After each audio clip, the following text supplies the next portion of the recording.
राष्ट्रीय स्वयंसेवक संघ अजमेरू महानगर और श्री माधव स्मृति सेवा प्रन्यास अजमेर के संयुक्त तत्वाधान में रविवार को प्रबुद्ध जन गोष्ठी का आयोजन माध्यमिक शिक्षा बोर्ड कार्यालय के सभागार में किया गया। इस अवसर पर मुख्य वक्ता के रूप में बोलते हुए राष्ट्रीय स्वयंसेवक संघ के क्षेत्र प्रचारक निम्बाराम ने कहा कि आरएसएस का कार्य समाज के सहयोग से बढ़ रहा है और संघ अपने 100वें वर्ष में प्रवेश कर रहा है। उन्होंने कहा कि समाज के सभी वर्ग एक साथ मिलकर चलेंगे तो देश का विकास होगा और देश पुनः विश्व गुरु बनेगा।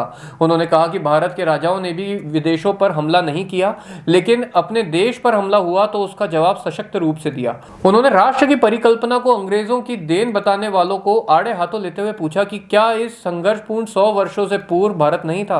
क्या 1947 के बाद ही यह देश बना?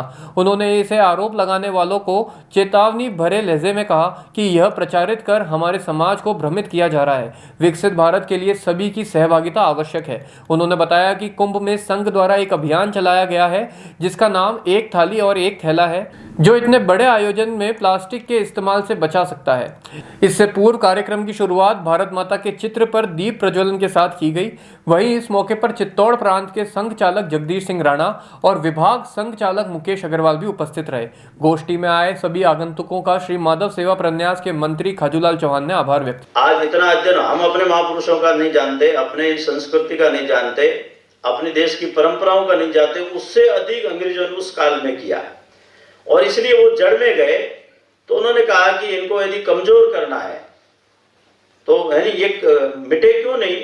तो लगा कि यहाँ की परंपराएं हैं, यहाँ के जीवन मूल्य हैं, यहाँ के शिक्षण संस्थान है, धार्मिक स्थान है, सामाजिक व्यवस्था है, परिवार की कुटुंब की व्यवस्था है, इन सब के कारण से ये और ऐसे हैं।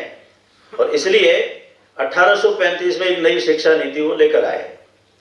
वो आने के बाद में और धीरे धीरे ये प्रचलित होता चला गया। कई महापुरुषों ने कहा, रविंद्रनाथ टैगोर वगैरह ने, कि अभी ये जो नई बातें आई है उसमें ऐसा लगता है कि बच्चा जब स्कूल में पढ़ने जाता है तो उसको यही सिखाया जाता है कि तेरा माँ बाप कुछ नहीं समझते, जो भी समझते हैं ये स्कूल वाले ही समझते हैं, यानी जो तेरे को सिखाएंगे वही सिखाएंगे। तो धीरे धीरे करके इन स्कूलों के माध्यम से फिर जो तुम्हारे ये दादा वगैरह कहते हैं ना, ये परंपराएं होती है, व्यवहार होती है, ऐसा करो वैसा करो, इसका मतलब ये दकियानुसी विचार के हैं।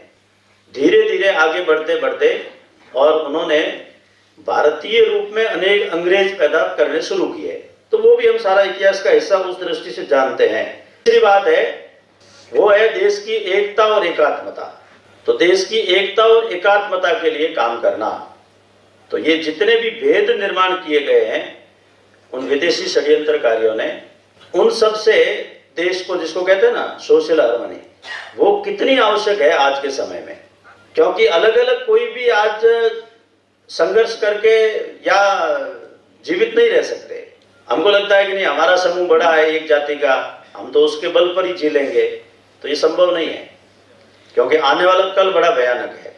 इसलिए देश की एकता और एकात्मता ये बनी रहनी चाहिए। विविधता में एकता ये भारत की विशेषता है, हिंदू की विशेषता है। उसको भेद न माना है।